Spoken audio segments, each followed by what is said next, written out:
ಇನ್ನು ಕೆಎಚ್ ಮುನಿಯಪ್ಪ ಕುಟುಂಬಕ್ಕೆ ಟಿಕೆಟ್ ಕೊಡೋದಕ್ಕೆ ವಿರೋಧ ವ್ಯಕ್ತವಾಗ್ತಾ ಇದೆ. ಹೀಗಾಗಿ ಕೋಲಾರ ಕಾಂಗ್ರೆಸ್ ಶಾಸಕರಿಂದ ರಾಜೀನಾಮೆಯ ಬೆದರಿಕೆ. ಕೋಲಾರದಲ್ಲಿ ಕಾಂಗ್ರೆಸ್ನಲ್ಲಿ ಆಗ್ತಾ ಇರುವಂತಹ ಬೆಳವಣಿಗೆ, ಕೋಲಾರ ಶಾಸಕರ ಅಸಮಾಧಾನ ಶಮನಕ್ಕೆ ಪ್ರಯತ್ನ ಮಾಡಲಾಗ್ತಾ ಇದೆ. ಯಾವ ರೀತಿ ಅಂತಂದ್ರೆ ಸಂಧಾನ ಮಾತುಕತೆಯ ಮೂಲಕ ಕೋಲಾರ ಶಾಸಕರ ಅಸಮಾಧಾನ ಶಮನಕ್ಕೆ ಪ್ರಯತ್ನ.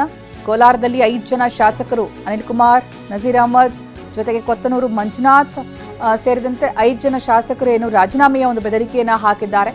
ಅಸಮಾಧಾನ ಶಮನಕ್ಕೆ ಕೋಲಾರ ಜಿಲ್ಲಾ ಉಸ್ತುವಾರಿ ಸಚಿವ ಎಂಟ್ರಿ ಆಗಿದ್ದಾರೆ. ಈಗ ಈ ನಿಟ್ಟಿನಲ್ಲಿ ಸಭೆ ಕೂಡ ನಡೆಸಲಾಗ್ತಾ ಇದೆ. ಕೋಲಾರ ಶಾಸಕರ ಅಸಮಾಧಾನ ಶಮನಕ್ಕೆ ಪ್ರಯತ್ನ ಪಡಲಾಗ್ತಾ ಇದೆ. ಯಾಕಂದ್ರೆ ಇಲ್ಲಿ ಬಣ ರಾಜಕೀಯದಿಂದಾಗಿ ಚುನಾವಣೆಯಲ್ಲಿ ಒಗ್ಗಟ್ಟು ಪ್ರದರ್ಶನ ಆಗದೇ ಇದ್ರೆ ಜೆಡಿಎಸ್ಗೆ ದಾರಿ ಕ್ಲಿಯರ್ ಆಗುತ್ತೆ ಈ ಸಂದರ್ಭ. ಹಾಗಾಗಿ ಇಲ್ಲಿ ಕೋಲಾರ ಶಾಸಕರ ಅಸಮಾಧಾನ ಶಮನ ಆಗೋದು ಬಹಳ ಮುಖ್ಯ ಆಗಿದೆ ಕಾಂಗ್ರೆಸ್ನ ದೃಷ್ಟಿಯಿಂದ. ಮೊನ್ನೆ ಕೂಡ ಅಷ್ಟೇ ಅಸಮಾಧಾನ ಶಮನಕ್ಕೆ ಸಾಕಷ್ಟು ಪ್ರಯತ್ನ ಪಟ್ಟರು ಕೂಡ ಎರಡು ಬಣಗಳ ಮಧ್ಯೆ ವಾಗ್ವಾದ ಜಾಸ್ತಿ ಆಗಿತ್ತು. ಹೀಗಾಗಿ ಹೈಕಮಾಂಡ್ ತೀರ್ಮಾನಕ್ಕೆ ಬಿಟ್ಟಿದ್ರು ರಾಜ್ಯ ನಾಯಕರು ಈ ಒಂದು ಟಿಕೆಟ್ ಘೋಷಣೆಯ ವಿಚಾರವಾಗಿ.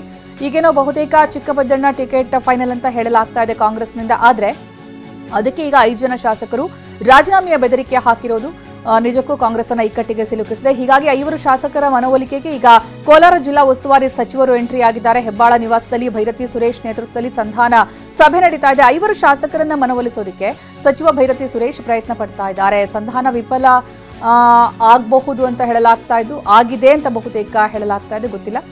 ಸಂಧಾನ ಪ್ರಯತ್ನ ಅಂತೂ ಆಗಿದೆ. ಭೈರತಿ ಸುರೇಶ್ ಅವರ ನೇತೃತ್ವದಲ್ಲಿ 5 ಜನ ಶಾಸಕರ ಮನವೊಲಿಕೆಗೆ ಸಾಕಷ್ಟು ಪ್ರಯತ್ನ.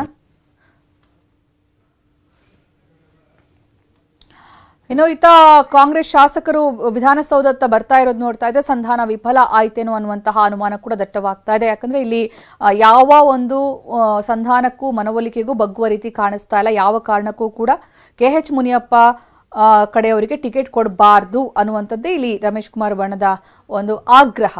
ಅದರಲ್ಲೂ ಕೊತ್ತನೂರು ಮಂಜುನಾಥ್, ಅನಿಲ್ ಕುಮಾರ್, ನಜೀರ್ ಅಹಮದ್ ಇವರೆಲ್ಲರೂ ಕೂಡ ರಾಜೀನಾಮೆಯ ಬೆದರಿಕೆ ಹಾಕಿರೋದು. ಕಾಂಗ್ರೆಸ್ನಲ್ಲಿ ತಾರಕಕ್ಕೇರಿದೆ ಈ ಟಿಕೆಟ್ ಫೈಟ್. ಮುನಿಯಪ್ಪಾಳಿಯನಿಗೆ ಟಿಕೆಟ್ ಕೊಡೋದು ಬೇಡವೇ ಬೇಡ, ಚಿಕ್ಕಪೆದ್ದಣ್ಣಗೆ ಟಿಕೆಟ್ ಕೊಡೋದು ಬೇಡವೇ ಬೇಡ. ಹೈಕಮಾಂಡ್ ವಿರುದ್ಧ ಸಿಎಂ ರಾಜಕೀಯ ಕಾರ್ಯದರ್ಶಿ ಸಡ್ಡು ಹೊಡೆದಿದ್ದಾರೆ.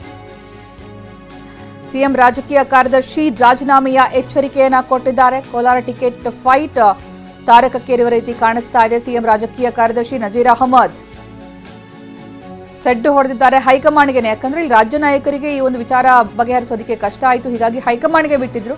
ಇದೀಗ ಕೋಲಾರ ನಾಯಕರ ಪ್ರತಿಷ್ಠೆಯ ಮುಂದೆ ಸಿಎಂ ಡಿಸಿಎಂ ಸೋತ್ರ ಅನ್ನುವಂತಹ ಅನುಮಾನ ಮೂಡ್ತಾ ಇದೆ. ಕೋಲಾರ ನಾಯಕರ ಪ್ರತಿಷ್ಠೆಯ ಮುಂದೆ ಸೋತ್ರ ಸಿಎಂ ಡಿಸಿಎಂ. ಸಿದ್ದರಾಮಯ್ಯ ಅತ್ಯಾಪ್ತ ಶಾಸಕರಿಂದಲೇ ರಾಜೀನಾಮೆ ಎಚ್ಚರಿಕೆ. ಅದರಲ್ಲೂ ಕೊತ್ತನೂರು ಮಂಜುನಾಥ್ ರಾಜೀನಾಮೆಯ ಬೆದರಿಕೆ ಹಾಕಿರೋದು.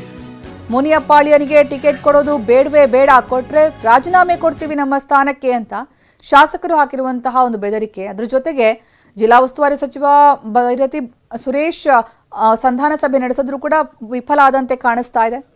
ಇನ್ನು ಸಿಎಂ ಡಿಸಿಎಂ ಈ ಅಸಮಾಧಾನ ಶಮನಕ್ಕೆ ಮೊನ್ನೆ ಪ್ರಯತ್ನ ಪಟ್ಟರು. ಆದರೆ ಸಭೆಯಲ್ಲಿ ವಾಗ್ವಾದ ಆಯಿತು ಬಿಟ್ಟರೆ ಅದು ಪರಿಹಾರ ಆಗಲಿಲ್ಲ.